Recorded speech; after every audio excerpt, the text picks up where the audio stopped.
This little episode is called The Party's Over. This 2150 quickie begins in the middle of a desk inspection. Alright, Chunker, open your desk. Do you have a search warrant? Yeah, no, that isn't exactly what I expected. Yes, Chunker. Do you want to see my search warrant again? No, you can look in my desk. Of course I can look in your desk. Okay, let's see what we got in here.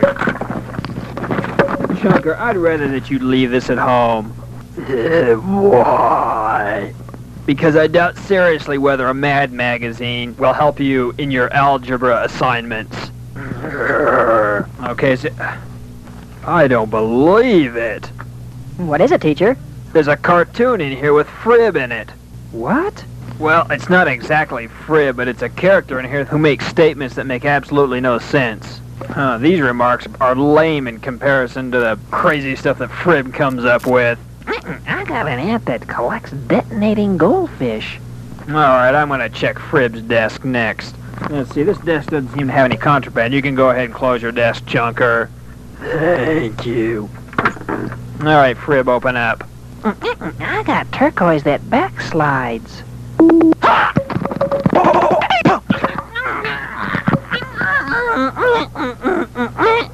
Frib, can you tell me why you gave me those goofy remarks when you know you're gonna get it if you do? It's probably just an attention-getting scheme. I wouldn't think that would be the kind of attention one would want. My rubber ducky has the gout. On second thought with Frib, I never know what to think. My pet hydrogen bomb's got rabies. Frib, what is your problem? One thing I've noticed, teacher, is seems like Frib really does that a lot just before we have a test or whenever there's something that would normally make a person nervous. You're right about that. We are having a big astronomy test today. Yeah, tomorrow we're having that great big old trigonometry test. You're right, I have noticed just before we have a big test or we're getting ready to go on a field trip or some other potentially stressful situation comes up, all of us end up enduring a barrage of goofy remarks on top of the stressful situation. I'll bet it's an escape mechanism of some kind. What are you talking about? You know, I mean, a lot of people when they have hard times or difficulties, they either drink themselves into a stupor to escape the pain or whatever, or they shoot up dope or smoke joints or whatever it is to escape from whatever is causing them to have a hard time. I'll take a scoop of sherbet. It'll be licorice flavor if you don't be quiet.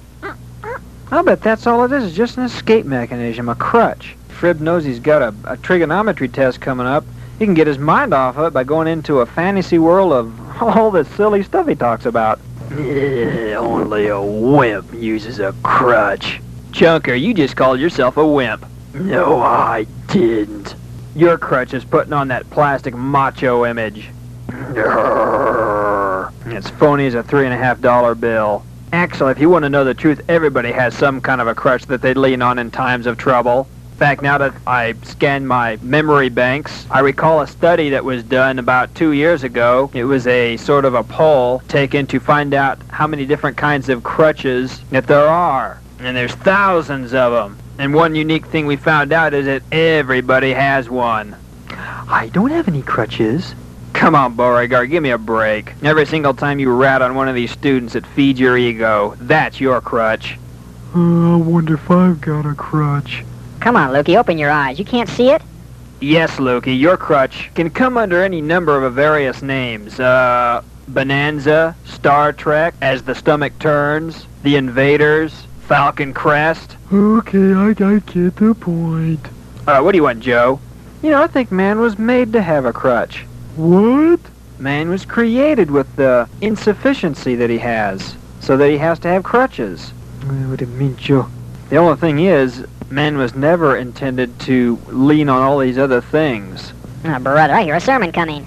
Nuggets away. Okay, I'll be quiet. Man was created to lean on the Lord. Not on television, not on hobbies, not on booze, liquor, dope, or any of that other stuff. Any of the other number of thousands of different things that work for crutches. Can football be a crutch? You better believe it. Anything can be. But only the Lord Jesus Christ can meet that need, can meet that insufficiency that's in man. Man was created to be completely dependent on the Lord. Yeah, I'm a self-made man. That may be, Chunker, but that won't do you one bit of good when the pangs of death take hold of your soul in your last day on earth. The Lord Jesus Christ is the only one who is sufficient for something like that. And if you've ignored him and despised him and gone your way in this life, when you come to your deathbed, he'll tell you to go your way. I don't want to go to heaven anyhow. I want to go where all my friends are. We'll have a big party. Chunker, if you go to hell, you won't be having anything. Next time you build a fire in your fireplace, stick your hand in it and then try to enjoy your beer. If you do go to hell, you'll be wailing in agony, and the party will be eternally over. Teacher, he's preaching to me. Well, Chunker, you asked for it. Okay, on to the desk inspection. That's the end of this little episode.